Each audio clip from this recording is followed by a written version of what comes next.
రాష్ట్రంలో సార్ ఈ సార్ చెప్పినట్టుగా సైబర్ క్రైమ్ కూడా ఇంత వేగంగా విస్తరిస్తుంది కదా, దీనిపైన కూడా నివారించడానికి సతీష్ అనేటువంటి ఒక కానిస్టేబుల్ ఉస్మానియా యూనివర్సిటీలో ఇంజనీరింగ్ చేసి కానిస్టేబుల్గా రిక్రూట్ అయ్యాడు. ఆ అబ్బాయికి సబ్ ఇన్స్పెక్టర్ సిఐకున్నంత నాలెడ్జ్ ఉంది దాంట్లో, అంటే ఏ విధంగా ఇన్వెస్టిగేషన్ చేస్తే దాన్ని ఓవర్కమ్ చేయొచ్చు. ఇట్లాగే డ్రగ్స్ నివారణ విషయంలో కూడా అనుభవజ్ఞులైనటువంటి పోలీస్ ఆఫీసర్లకు పూర్తి రైట్స్ ఇస్తే ఖచ్చితంగా దీన్ని నివారించవచ్చు. కానీ మూలాలు సార్, అంటే ఏ మూలలో నుంచి వస్తుంది, మూలాలపైన మనం రూట్స్ కనుగొని దాని రూట్స్ నుంచి మనం నివారిస్తే, ఇప్పుడు కేసీఆర్ గారు గుడుంబాని పూర్తి స్థాయిలో నివారించాడు తెలంగాణ రాష్ట్రంలో, హుక్కా సెంటర్లను నివారించాడు, అట్లాగే క్లబ్స్ నివారించాడు. అట్లా నేను ఏమన్నా ఏదైనా కావచ్చు, దాని నుంచి ఆర్థిక లావాదేవీ ఎంత ఉందనే దాని వెంట కూడా సమాజానికి దానివల్ల జరిగే నష్టం ఎంత ఉందనే దాన్ని బేరుజు వేసుకుంటే ఖచ్చితంగా నివారణ చర్యలు తీసుకోవచ్చు. ఈ ప్రభుత్వానికి కూడా మేము చెప్పేది ఒకటే, బాధ్యతాయుతమైనటువంటి ప్రతిపక్షంగా కాదు, ఒక పౌరుడిగా, ఒక యూనివర్సిటీలో చదివినటువంటి ఉస్మాన్ విద్యార్థి నాయకుడిగా చెప్పేది ఏంటంటే, ఇది సమాజానికి పెద్ద పీడకల. ఇది ఓయూలో ఏంటి పరిస్థితి, ఎక్కువగా వినబడుతుంటాయి ఇట్లాంటివి? లేదు సార్, ఉస్మాన్ యూనివర్సిటీలో ఇలాంటివి ఏమి ఉండవు. బయట ఉన్నటువంటి ప్రైవేట్ ఇంజనీరింగ్ కాలేజీలు కావచ్చు. రీసెంట్గా నేను ఒకటి సర్ప్రైజింగ్ న్యూస్ ఏంటంటే, మా ఓనర్ వాళ్ళ మనమడు ఢిల్లీ పబ్లిక్ స్కూల్లో చదువుతాడు. పాపం వాడు క్లాస్ లీడర్.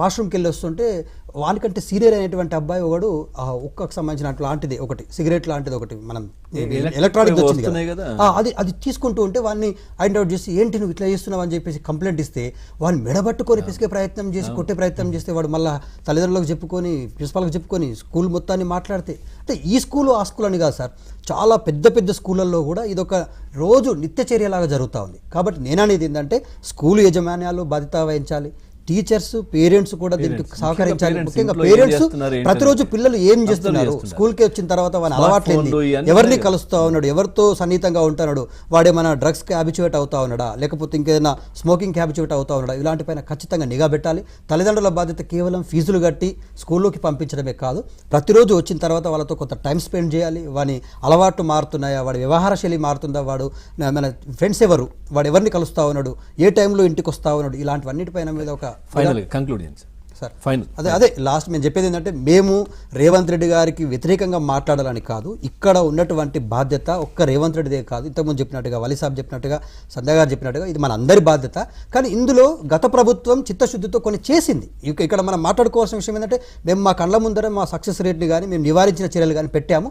మీరు కూడా పూర్తి స్థాయిలో ఇప్పుడు అంతర్రాష్ట్రంలో ఉన్నటువంటి ఆ చెక్ పోస్టులను కానీ, ఫ్లయింగ్ స్కాడ్స్ని నిర్వహించడం కానీ, ఈ పేరెంట్స్ టీచర్ మీటింగ్స్ అరేంజ్ చేయడం కానీ, అన్ని ఇంజనీరింగ్ కాలేజీల యజమాన్యాలతోటి ప్లస్ వాళ్ళ పేరెంట్స్ తోటి ఒక మీటింగ్ పెట్టి పకడ్బందీగా ఉక్కు పాదం, మీరు ఇంకొకసారి ఇలాంటి చర్యలు తీసుకుంటే మీ కాలేజీ యొక్క పర్మిషన్ని రద్దు చేసామనేటువంటి చట్టాలు తీసుకొచ్చి ప్రభుత్వం చిత్తశుద్ధి నిరూపించుకుంటే ఖచ్చితంగా దీన్ని నివారించవచ్చు sir. This is not a big issue. Right sir. Wali గారు ఫైనల్గా సార్, ఏం చెప్తారు? స్టూడెంట్స్ కాదు, పేరెంట్స్ కాదు, పబ్లిక్ కాదు, రాజకీయ నాయకులు, వాళ్ళ అమాయకులు.